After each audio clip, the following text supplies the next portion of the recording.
Doctor Surendra Pandey, general secretary electro homoeopathy foundation. आज का topic जो है ये कोर्ट का ऑर्डर है, जो दिल्ली हाई कोर्ट का अभी रिसेंटली ऑर्डर एक रिसीव हुआ है। जुलाई का ऑर्डर है, 9 जुलाई को 9 जुलाई 2024 का ऑर्डर है। बहुत सारे कॉल आ रहे थे और लोगों के बीच में एक जिज्ञासा थी कि इसके बारे में बताया जाए। तो एज अ लॉ स्टूडेंट, जिस मैंने अभी एलएलबी अपना कंप्लीट किया हुआ है, so as you know, I have also done my PhD in pharmacology. I done my PhD in electrohomeopathy. जो प्लांट्स था मोस्टली इलेक्ट्रोहोम्योपैथी के लिए थे और हमने काफ़ी कुछ एविडेंस दिए हैं गवर्नमेंट को। तो लॉ से रिलेटेड अब मुझे बहुत कुछ सीखना था, तो मैंने एलएलबी किया मुंबई यूनिवर्सिटी से। तो कोर्ट के ऑर्डर अभी थोड़ा इजी हो जाते हैं बताने के लिए। और जो लोगों को मैं ट्राई करूँगा कि आप लोगों को 11 पेज का ऑर्डर है, 11 पेज का, और ट्राई करूँगा कि आप लोगों को इजी लैंग्वेज में बता दो।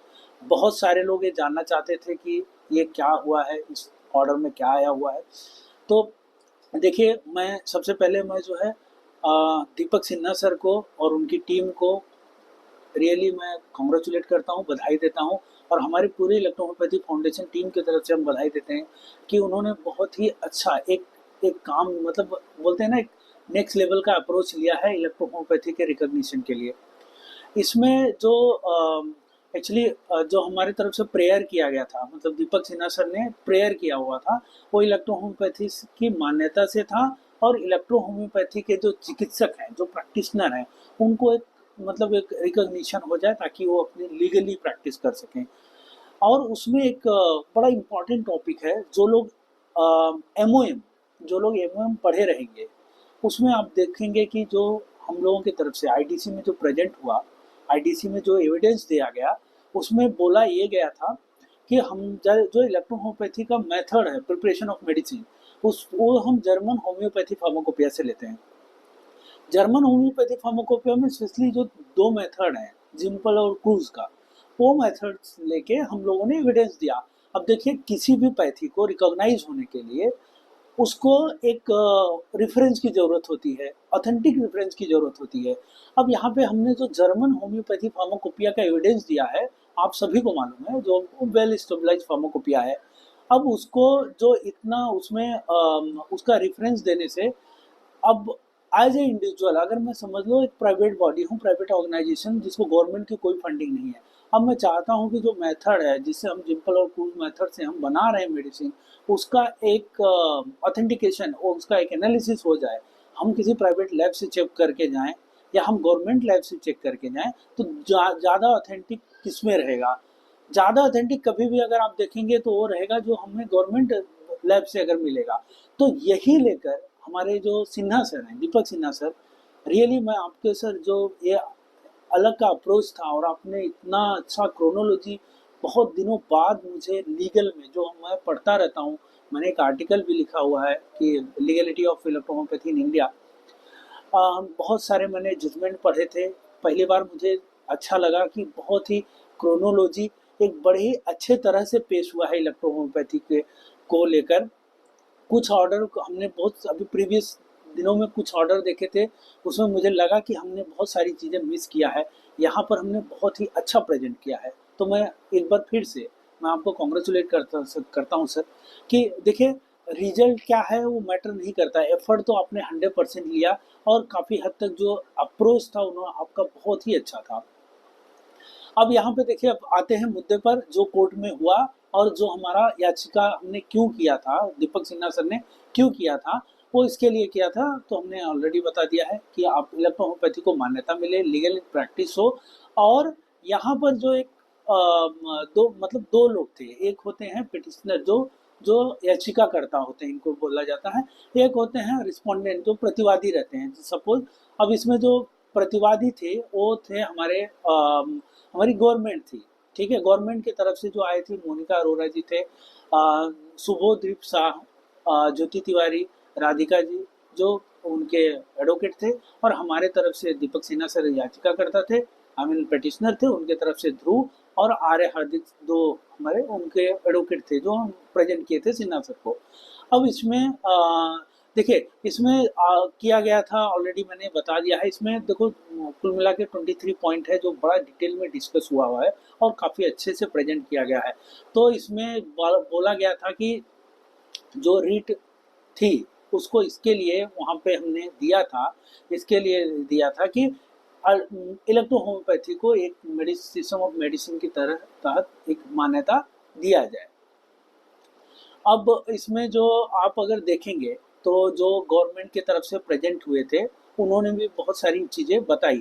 तो जो हमारे पिटिशनर थे इन्होंने बोला कि जो जर्मन होम्योपैथी फार्मा आयुष मंत्रालय को निर्देश दीजिए कि जो जर्मन होम्योपैथी फार्माकोपिया है उसकी जो एनालिसिस है, उसके जो जिम्पल और उसके मेथड हैं उसमें उसकी एनालिसिस दिया जाए, हम लोगों को दिया जाए, ताकि इंटर डिपार्टमेंट कमेटी, जैसा कि आपको मालूम है कि इंटर डिपार्टमेंट कमेटी है जो रिकॉग्निशन इलेक्ट्रो होम्योपैथी को रिकॉग्नाइज करने के लिए फॉर्म हुई है।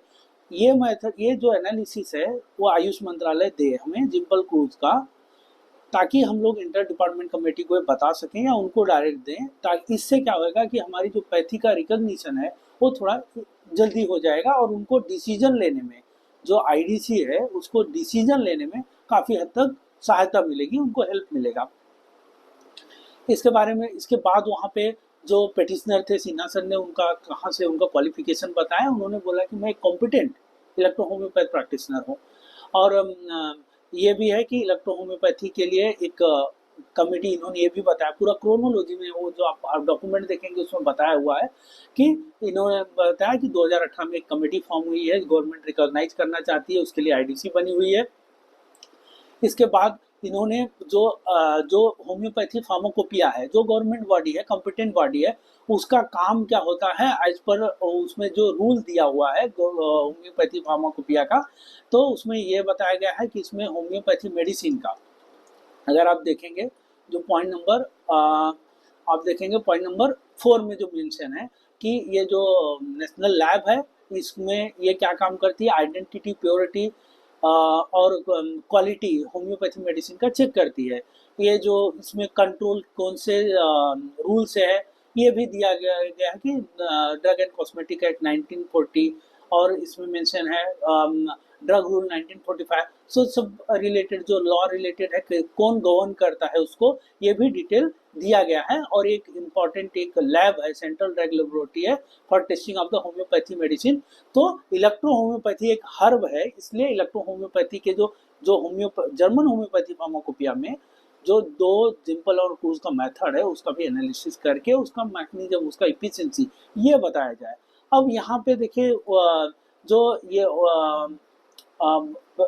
उनका रिप्लाई था, आप जो गवर्नमेंट की तरफ से उन्होंने रिप्लाई किया, तो रिप्लाई किया कि इसमें जो होम्योपैथी फार्माकोपिया है इसमें हमने कुछ सवाल भी पूछे थे कि homeopathy pharmacopoeia, Indian pharmacopoeia and German homeopathy pharmacopoeia में डिफरेंट क्या है, जर्मन होम्योपैथी फार्माकोपिया क्या लीगली वैलिड है, रिकॉग्नाइज, इंडियन गवर्नमेंट ने रिकॉग्नाइज किया है।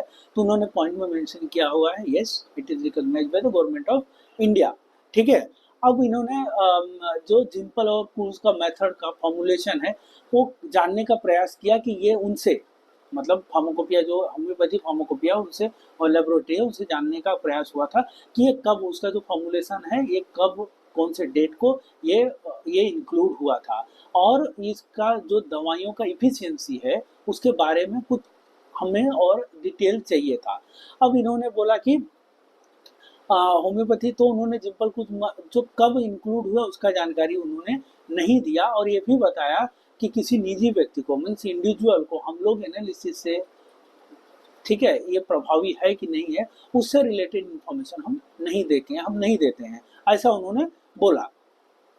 इसके बाद जो मेथड, तो इसके बाद उनके मतलब ये बताया गया इसमें, जो आप अगर पढ़ेंगे पूरा रिपोर्ट पढ़ेंगे तो एक new system of medicine recognise, उन्होंने बोला कि अभी electrohomoeopathy recognise system of medicine नहीं है, एक न्यू सिस्टम ऑफ मेडिसिन को रिकॉग्निशन के लिए एक प्रिस्क्राइब प्रोसेस है जो कि पूरे डिटेल में दिया गया है कि उनको क्या क्या करना चाहिए, उनके जो साइंटिफिक लिटरेचर हैं जो अभी और इसके बाद आईडीसी के मीटिंग से रिलेटेड बहुत सारी जानकारी इसमें दी गई, आईडीसी के एमओएम से रिलेटेड जानकारी दी गई, और आईडीसी का कंक्लूजन जो पहले के प्रीवियस एमओएम में था वो कंक्लूजन क्या था, उनको ये भी बताया गया कि मतलब कौन कहाँ कहाँ पे लैग था, क्या क्या एविडेंस और उनको चाहिए थे, उनको सपोज लिटरेचर चाहिए थे, उनको मोनोग्राफ चाहिए थे, और उनको मेडिसिन से रिलेटेड कौन से कंट्री में प्रैक्टिस हो रही है, बहुत सारी जानकारियाँ आईडीसी को चाहिए थी। तो ये सारी जानकारियाँ इनको वो कहाँ पे मतलब सबमिट हुई है उससे रिलेटेड जो है बहुत सारे इसमें पॉइंट में मेंशन किया गया था। अब देखिए इसका जो हमारा मकसद था, जो दीपक सिन्हा सर ने जो पूछा था कि ताकि अगर हमें जिम्पल और क्रूज मेथड के बारे में पता चल जाए कि ये होम्योपैथी फार्माकोपिया का पार्ट नहीं है और इसका एनालिसिस, इसका एफिशिएंसी क्या है, तो ये जो चीज़ें हैं इंटर डिपार्टमेंट को दी जाएगी। तो उसका जो जो कंसिडरेशन है उसको थोड़ा मतलब सहायता मिल जाएगी, और जल्दी मतलब वो अपना फैसला लेने के लिए आईडीसी जल्दी फैसला ले सकती है।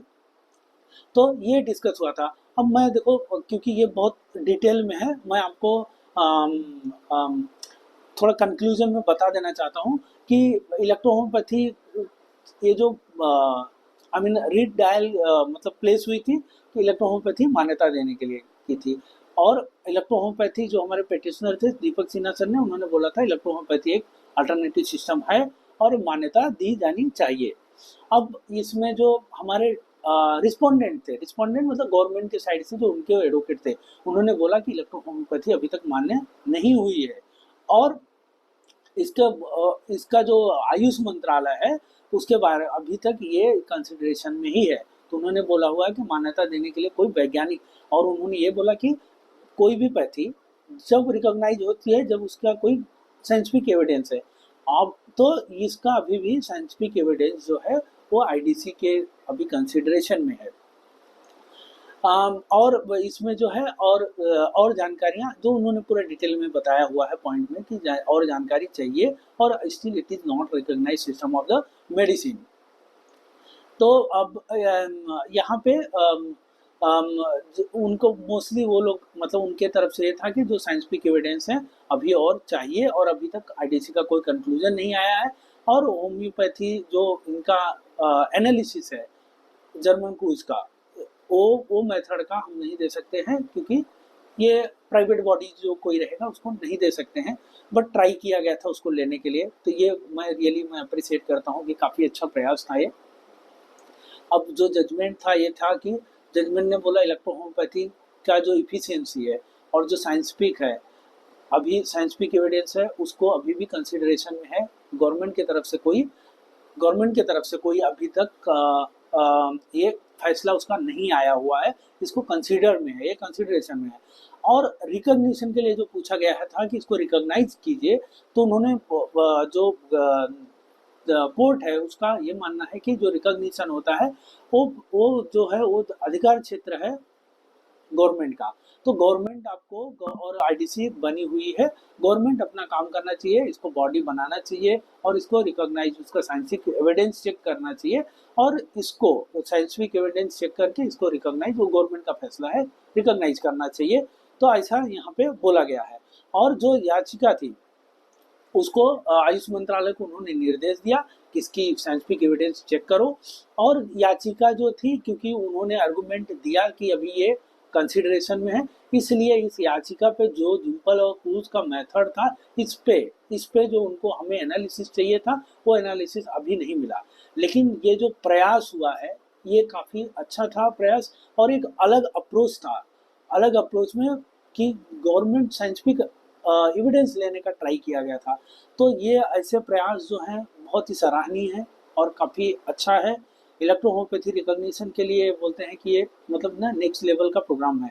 तो ये मैं रियली जो इलेक्ट्रोहोम्योपैथी के जितने लोग हैं उन लोगों को बताना चाहता हूँ कि आप लोग जो ये काफ़ी कुछ अच्छा हो रहा है इस समय।